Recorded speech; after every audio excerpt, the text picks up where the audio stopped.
for whatever issue it is that you may bring to the table. Again, we talk a little bit about natural allies, people that have been impacted by the same problem, and then working with them to see what they're willing to do to help on the issue. So that's actually, I think, just kind of gives a little more power to the issue. The strength in numbers does work, and the more the issue is identified by different people, the more likely it is that somebody's going to listen. Tactics, the things that you may do to get to the decision maker to make it correct and make it come out into the way that you want it. Sending letters, phone calls, letters to the editor, rallies, and this really is determined on what level you're at and where you're at in an advocacy role.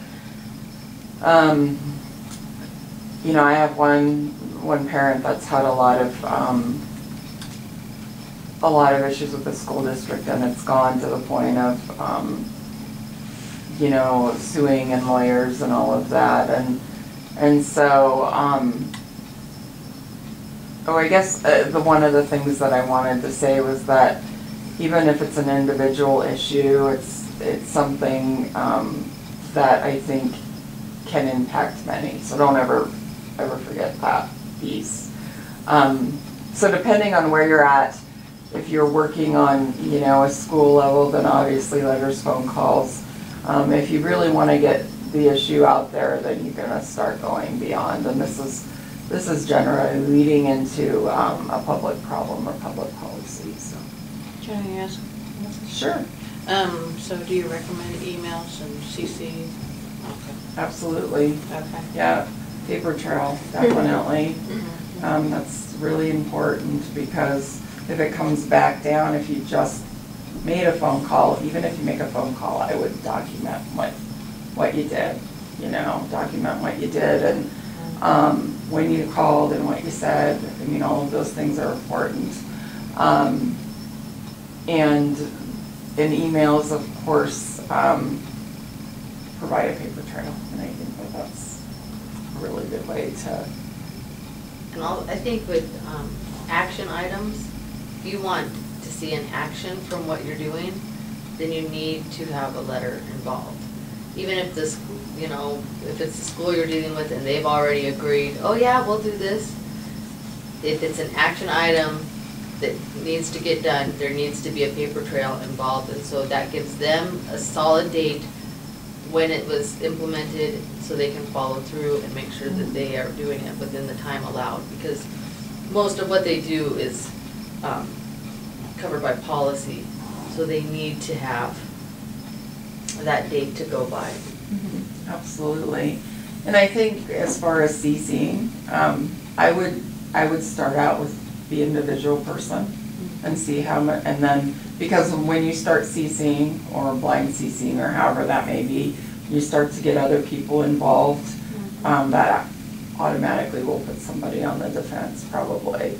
So so you want to be, you know, you want to make sure you try to work with the individual and then go through the chains of command. There's the issue with skipping the chains of command is that you will probably be asked if you've talked to that person and that kind of thing. So that's what happened to me. Skip to the top. Yeah, and that doesn't usually pay off. They send you all the way back down anyway, and you feel defeated before you even get there. But so. you know, I actually didn't, because Good. I didn't know where to start, and so they kind of bumped me down gradually. So I got to talk to a lot of people about what my problem was. Yes. And it actually was addressed before I even got the IEP. I already amended it a little bit, a tiny bit. So stuff that I hadn't expected to see on there were already on there. So. Oh, good. Good. But I mean, it didn't cure the problem. It just made me feel better. Right. Right. Yeah. So going through the chains of command does work. I think it's more effective than going straight to the top because they're going, You're right. like you said, have you talked to the teacher? Are they willing to work? And you're gonna, it's a lot of waste of time, so. Actually, it didn't feel like a waste of time to me because I got a lot more information than I would have if I'd started at the bottom Right, and never gotten anywhere. yeah, I actually got a lot of information about who could make decisions, what the policies were, Well, and and other people I could talk to. right, absolutely. And people who said, call me back if you don't get a solution to the problem. So I made some contacts, and so there's a good thing to making mistakes once in a while too. Sure, and that paid off for you. I think that I don't think I could do it again. I think the Because the problem could be if you go straight to the top.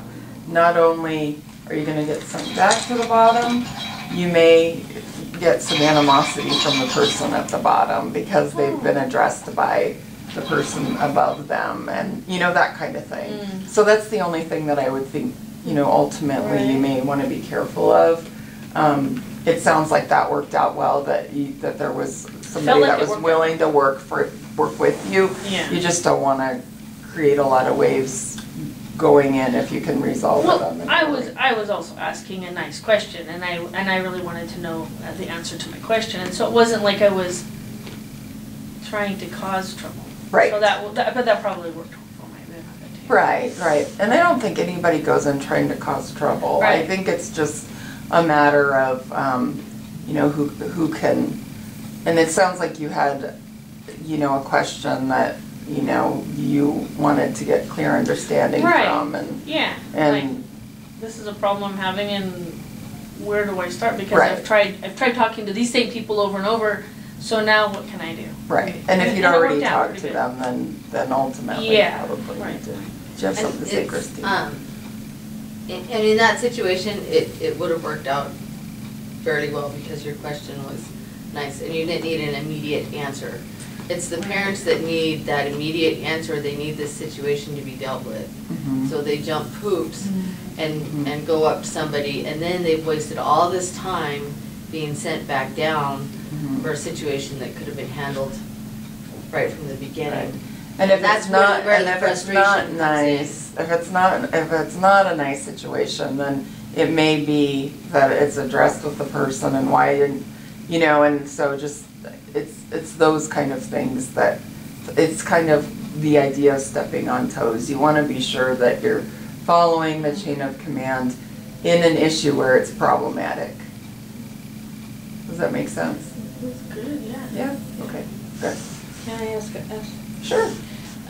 So, I kind of, is in general, I mean, the tactics, I'm going back to the tactics. My impression this is a smaller community, that you can easily be misrepresented whenever you go to a particular agency. Sure. I'm just doing it in general. Mhm. But my impression is that I've learned as an advocate that you got to be careful on how you approach things, because otherwise they're going to see your name and then Absolutely. kind of close. And my understanding is in this environment, this area that we live in. Absolutely. Okay. News travels really fast. My impression, it has been, and so, Right, and that's where I say, okay, don't go and heat it, because that ultimately is gonna create, those kind of things that you're talking about. And the community itself is very spread out, but we do live in a small community, and I think that news does travel fast, and the school wants to keep their reputation at what it is, and hopefully that's good, as well as the person that's presenting issues. So it's a fine line, real fine line that you want to be careful on. So